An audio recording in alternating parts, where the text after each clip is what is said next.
खबरों को लेकर संभल से समाजवादी पार्टी बर्क मगार के अवैध हिस्से को तोड़ा गया है।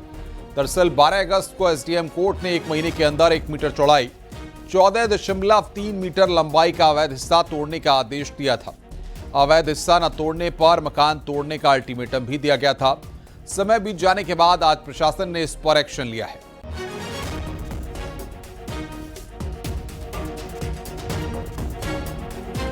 जो आदेश हुआ था कि इस फीट का जो भी कुछ उसके मार्क मिनिमम साइज है कि इतना आपको सेटबैक छोड़ना है, ये आदेश था। अभी मेरे पास कोई इत्तला नहीं है, हो सकता है उस ऑर्डर की कंप्लाइंस हो रही है, मेरी जानकारी नहीं। हाँ, तो जो न्यायालय का आदेश होगा उसका अनुपालन करा जाएगा, जो भी आदेश होगा।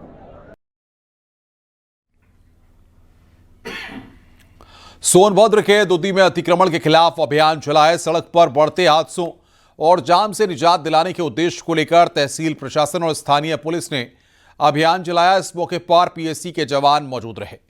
दुदी नगर पंचायत क्षेत्र के मेन बाजार का यह मामला है। वहीं गाजियाबाद के कविनगर थाना क्षेत्र में पुलिस ने अतिक्रमण के खिलाफ अभियान चलाया।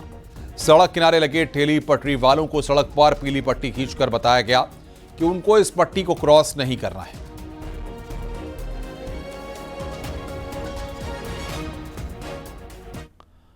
आगे बढ़ते हैं। प्रयागराज से खबर है। अवैध प्लॉटिंग और निर्माण के खिलाफ प्रयागराज विकास प्राधिकरण का एक्शन जारी है।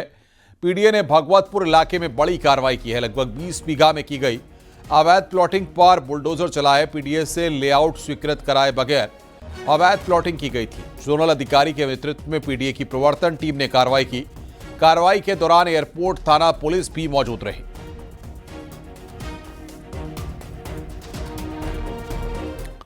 सीतापुर में तेज रफ्तार ट्रक ने ट्रैक्टर ट्रॉली को टक्कर मार दी। हादसे में ट्रॉली में सवार 3 लोग सड़क पर जा गिरे। मौके पर 3 लोगों की दर्दनाक मौत हो गई। घटना के बाद ट्रक ड्राइवर मौके से फरार हो गया। फिलहाल पुलिस ने मृतकों के शवों को पोस्टमार्टम के लिए भेज दिया है।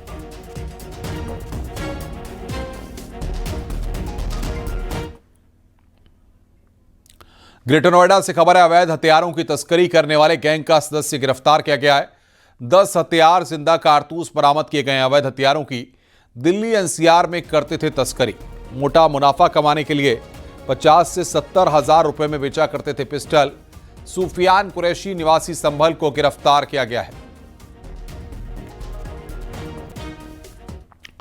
शाहजहांपुर से खबर है। शाहजहांपुर पुलिस ने जाली करेंसी की बड़ी खेप पकड़ी है। पुलिस ने आरोपी के पास से 500 और 200 रुपए की करीब 70 हजार जाली करेंसी बरामद की है। पुलिस के मुताबिक आरोपी अपनी प्रेमिका के साथ विदेश में सेटल होना चाहता था, इसलिए उसने पैसा कमाने का यह रास्ता चुना। थाना कांट पुलिस ने मुखबिर की सूचना पर यह कामयाबी मिली है। पुलिस को देर रात सूचना पे पुलिस ने एक संदिग्ध व्यक्ति को गिरफ्तार किया, अपनी हिरासत में लिया, जिसके पास से पुलिस को 129 500 रुपए के नकली नोट और 25 नोट 200 रुपए के नकली उसके पास से बरामद हुए। पूछताछ में उसने बताया कि उसका नाम है साहिल हसन और वो ऊनकला थाना निगोही जनपद शाजापुर का निवासी है। उसने बताया कि वो दिल्ली से ये नोट 50,000 रुपये असली नोट देके 1 लाख रुपए के नकली नोट लेके आया था फाजिल पुत्र अनवर से, जो इसका दूर का रिश्तेदारी में भी है और बिजनेस में भी इसके साथ रहता है। मुजफ्फरनगर से खबर है, जहां पर पुलिस ने गांजा तस्कर को गिरफ्तार कर जेल भेज दिया। पुलिस ने उसके पास से 68 किलो गांजा बरामद किया है, जिसकी कीमत लगभग 25 लाख रुपए बताई जा रही है। शातिर की गिरफ्तारी मीरापुर थाना क्षेत्र से हुई है। गांजा उड़ीसा से लाया जा रहा था।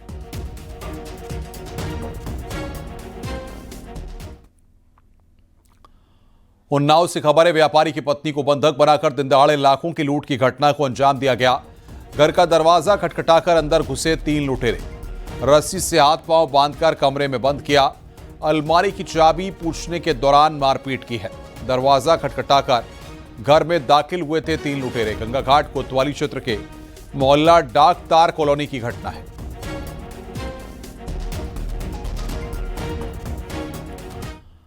अमरोहा में घूसखोर लेखपाल गिरफ्तार हुआ है। लेखपाल को एंटी करप्शन टीम ने रिश्वत लेते गिरफ्तार किया। 20,000 की रिश्वत लेते हुए रंगे हाथ पकड़ा गया है। सनपुर तहसील में तैनात हैं लेखपाल उत्तम बालियान। जमीन की पैमाइश के नाम पर रिश्वत मांगने का आरोप है। पीड़ित किसान ने एंटी करप्शन से शिकायत की।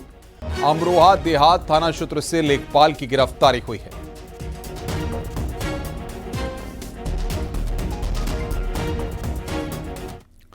मैनपुरी के करहाल स्थित एनटी पब्लिक एकेडमी से लापता 2 छात्र को पुलिस ने ढूंढ लिया। पुलिस ने ऑपरेशन मुस्कान के तहत दोनों बच्चों को सकुशल उनके परिजनों के हवाले किया। क्षेत्राधिकारी ने बताया कि दोनों बच्चे बिना बताए स्कूल से निकल गए थे। डांट के डर से वे घर नहीं गए और नगला बरी में रुक गए। बता दें कि स्कूल प्रबंधन को जब छात्रों के गायब होने की जानकारी मिली तो उन्होंने परिजनों से संपर्क किया। बच्चों के घर न पहुंचने पर प्रबंधक ने कोतवाली करहल पुलिस को जानकारी दी। क्षेत्राधिकारी करहल के नेतृत्व में पुलिस टीम ने तलाशी अभियान शुरू किया। अब बच्चों ने बताया कि उनको घर की याद आ रही थी और इस वजह से उनका मन नहीं लग रहा था, इस वजह से चले गए थे। लेकिन अब वो घबरा रहे थे कि कहाँ जाएं और हो सकता है कहीं और निकल जाते। समय से सूचना मिल गई, समय से पुलिस टीम ने पहुंच के उनको बरामद कर लिया। ये एक अच्छी कार्रवाई रही। खबर ललितपुर से है। एक छात्रा से दुष्कर्म किए जाने की घटना सामने आई। लड़के पर आरोप है कि वो लड़की को कॉलेज के बाहर से ही बहला फुसलाकर अपने साथ ले गया, जिसके बाद दुष्कर्म की घटना को अंजाम दिया गया। पुलिस ने आरोपी के खिलाफ मुकदमा दर्ज कर लिया है। आज दिनांक 8/9/2025 को थाना जौकलौन पर आवेदक निवासी ग्राम जीरोन द्वारा एक किता तहरीर देकर अवगत कराया कि उसकी पुत्री को उसी की गांव के जाति के युवक द्वारा गलत काम किया गया है। इस सूचना पर थाना जाकलौन पर सुसंगत धाराओं में मुकदमा पंजीकृत किया जा रहा है। प्रारंभिक जांच में यह तथ्य प्रकाश में आया है कि दोनों के मध्य 1 वर्ष से अधिक समय से प्रेम प्रसंग था। अपहरण जैसी घटना नहीं हुई है। खबर मुरादाबाद से है। पुलिस की बदमाश से मुठभेड़ हुई है। चेकिंग के दौरान पुलिस की मुठभेड़ हुई है। मुठभेड़ के दौरान बदमाश सनी दिवाकर घायल हुआ है। शूटर के दोनों पैरों में गोली लगी है। 2 अवैध तमंचे और एक बाइक बरामद की गई है। हिंदू समाज पार्टी के जिला अध्यक्ष की हत्या का आरोप है। थाना कटघर क्षेत्र का यह पूरा मामला है।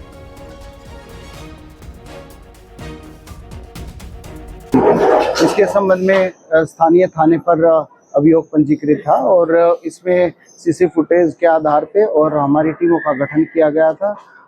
टीम के द्वारा इसमें लगातार गिरफ्तारी के प्रयास किए जा रहे थे। इसमें जो मुख्य अभियुक्त था वो सनी दिवाकर था और ये कटघर थाने का हिस्ट्री शीटर है। इस पर 19 अभियोग पंजीकृत है और इसके साथ आज चेकिंग के दौरान पुलिस की मुठभेड़ हुई है, जिसमें कि इसके दोनों पैर पे गोली लगी है।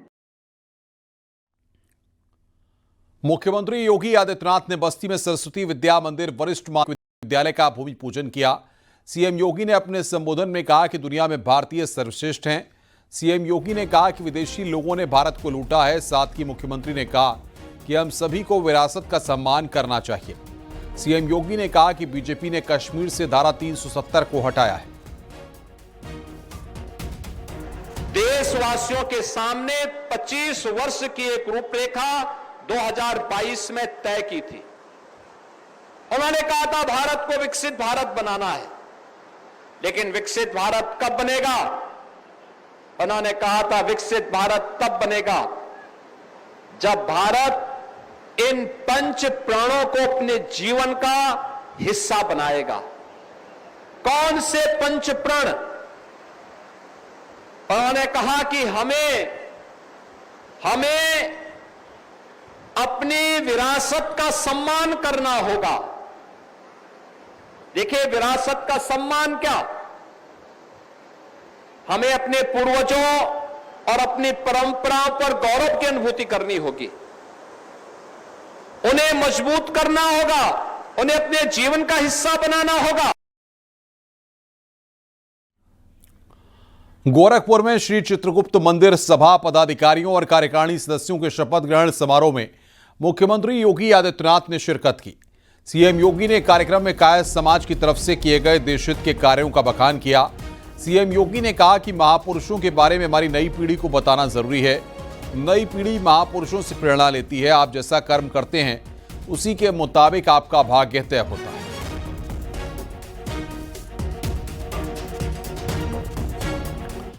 गोरखपुर में मारवाड़ी युवा मंच की तरफ से आयोजित free artificial leg transplant camp में सीएम योगी ने शिरकत की। सीएम ने कार्यक्रम को संबोधित करते हुए कहा कि किसी को हंसी का पात्र नहीं बनाना चाहिए। हर किसी में एक विशेष प्रतिभा छुपी होती है। उस प्रतिभा को सिर्फ प्लेटफॉर्म मिलने की जरूरत होती है। हमारी सरकार प्रतिभाओं को प्लेटफॉर्म देने का काम कर रही है। याद रखना, किसी भी ऐसे व्यक्ति पर कभी उसको हंसी का पात्र नहीं बनाना चाहिए, उसकी खिल्ली नहीं उड़ाना चाहिए। उसके प्रति श्रद्धा के साथ साथ एक सहानुभूति भी हमारी होनी चाहिए। और भारत का तो इतिहास है इस बात का कि हमारे उपनिषदों की तमाम ऐसे मंत्रों को रचने वाला ऋषि अष्टावक्र भी उसका एक उदाहरण हमारे सामने है। मध्यकाल में सूरदास भगवान कृष्ण की लीलाओं के बारे में, ब्रज क्षेत्र के लीला के बारे में जितना बेहतरीन तरीके से सूरदास जी ने लिखा है, लोगों को आश्चर्य होता है कि एक जन्म से दृष्टिबाधित व्यक्ति इतना बेहतर कैसे लिख सकता है। दुनिया के अंदर अनेक ऐसे दृष्टांत हैं जो हमें इस बात को बार बार प्रेरित करते हैं कि प्रतिभा हर एक जगह छुपी है। केवल उस प्रतिभा को एक योजक चाहिए, योजक उसको मार्गदर्शन करने वाला हो, उसको थोड़ा सहारा देने वाला हो। और आज गोरखपुर में 350 से अधिक दिव्यांगजनों के लिए मारवाड़ी युवा मंच एक योजक के रूप में सामने आया है। गोरखनाथ मंदिर में श्रीमद् भागवत कथा का आयोजन किया जा रहा है। श्रीमद् भागवत कथा में मुख्यमंत्री योगी आदित्यनाथ शामिल हुए हैं। मुख्यमंत्री ने व्यासपीठ की आरती उतारी है।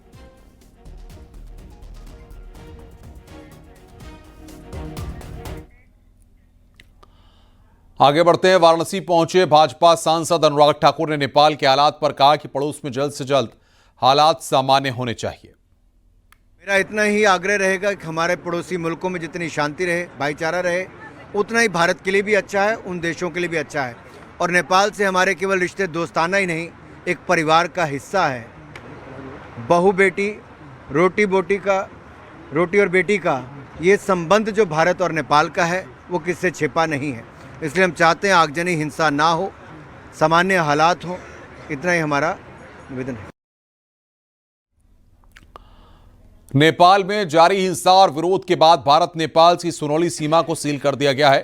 अब नेपाल से कोई भी भारत में प्रवेश नहीं कर पाएगा। महाराजगंज से सटे पाल के बैरवा और बुटवल तक हिंसा की आग फैल गई है। कई प्रदर्शनकारियों ने बुटवल के सुखानगर में कम्युनिस्ट पार्टी के कार्यालय को आग के हवाले कर दिया। बैरवा एयरपोर्ट पर विरोध को देखते हुए सेना ने अपना मोर्चा संभाला है।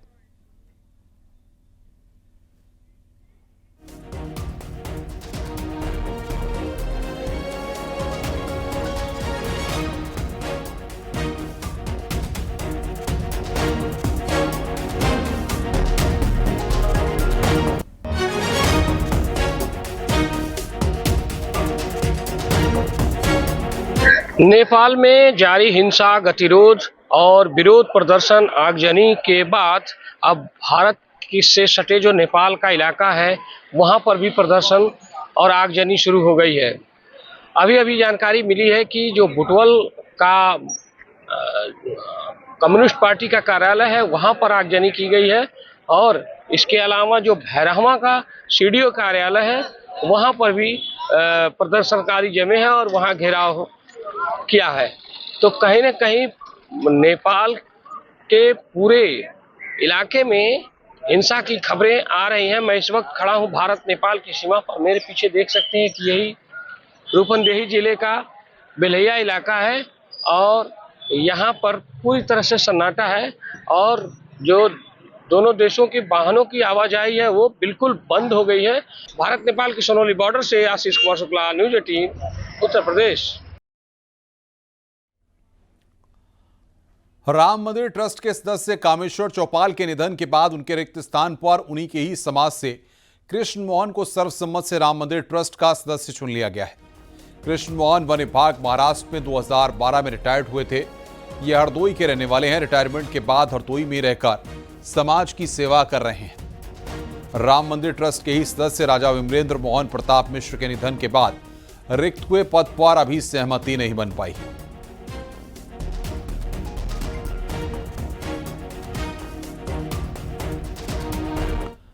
आगे बढ़ते हैं। दिल्ली के लक्ष्मीनगर में महिंद्रा के शोरूम से एक महिला ने थार गाड़ी का ट्रायल लेने की जिद की। महिला की जिद के बाद शोरूम की टीम ने उसे ट्रायल के लिए थार दे दी थी। शोरूम में महिला ने जैसे ही टेस्ट ड्राइव शुरू की, पहली मंजिल से शीशा तोड़ते हुए सीधा नीचे आ गिरी। हादसे में महिला गंभीर रूप से घायल हुई है। गाड़ी भी टूट गई है। महिला का अस्पताल में इलाज चल रहा है।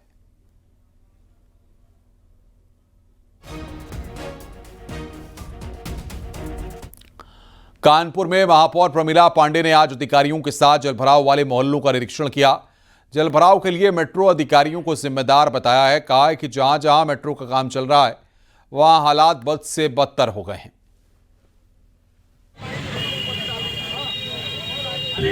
लेकिन जब से ये मेट्रो वालों ने काम किया, आप समझो गोविंद नगर तो जितने पार्षद 6-7 पार्षद सब बर्बाद हैं, परमपुरवा ये, और दूसरा जो ये उधर कर रहे विजयनगर से एकदम नरक मचा रखा है इन लोगों ने।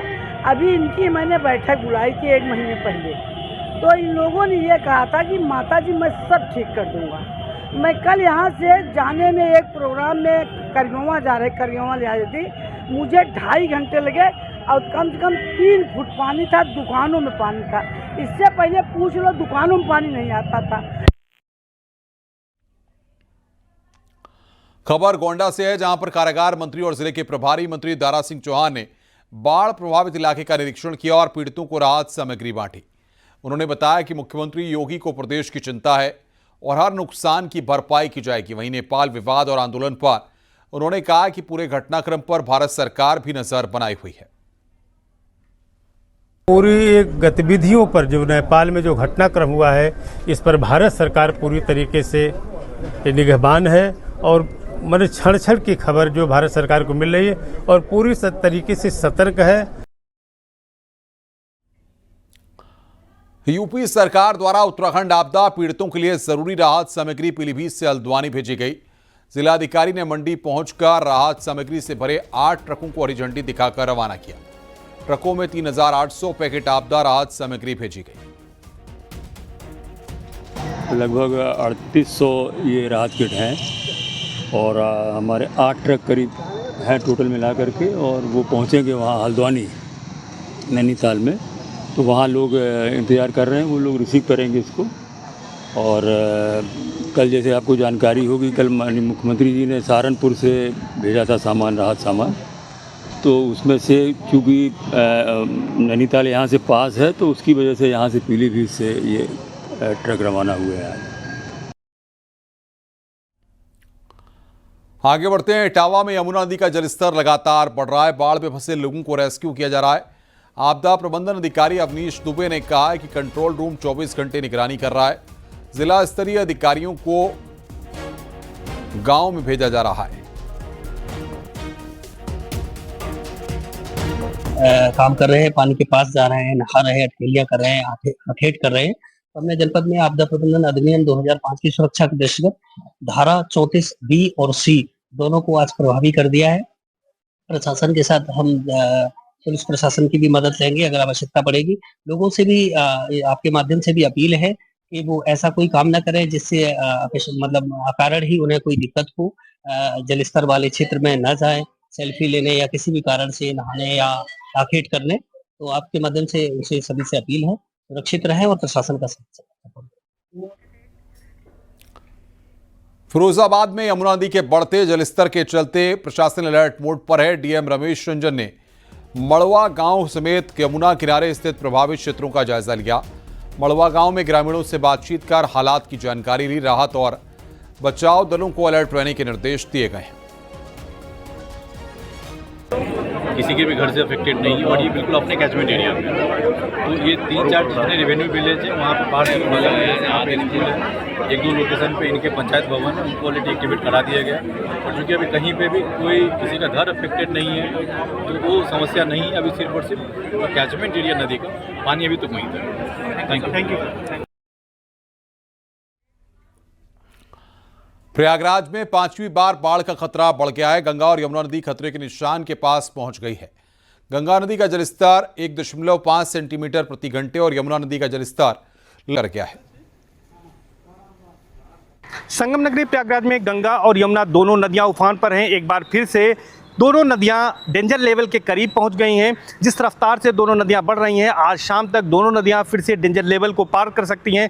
गंगा नदी के इस समय हम खड़े हैं गंगा पथ पर, जो कि बख्शी बांध से संगम की ओर जाता है। इसको आप देख सकते हैं कि तमाम घरों में पानी प्रवेश कर गया है और जहाँ तक हमारी नज़र जाएगी वहाँ तक पानी ही पानी नज़र आ रहा है।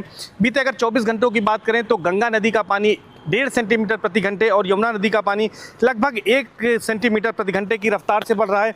सामने का जो इलाका है आप देख सकते हैं, छोटा बखाड़ा का इलाका है, उस इलाके में भी अब फिर से पानी भर गया। ये 5वीं बार इस साल है जबकि डेंजर लेवल के करीब नदियां पहुंच गई हैं। उन्नाव में गंगा नदी खतरे के निशान से ऊपर बह रही है, जिसकी वजह से कटान की समस्या से लोग परेशान हैं। उन्नाव से कानपुर को जोड़ने वाला काली मिट्टी शिवराजपुर सड़क मार्ग कटान की चपेट में है। करीब 200 मीटर सड़क कटान की चपेट में आकर बह रही है। कटान से बचने के लिए पत्थर और बोल्डर डलवाए जा रहे हैं।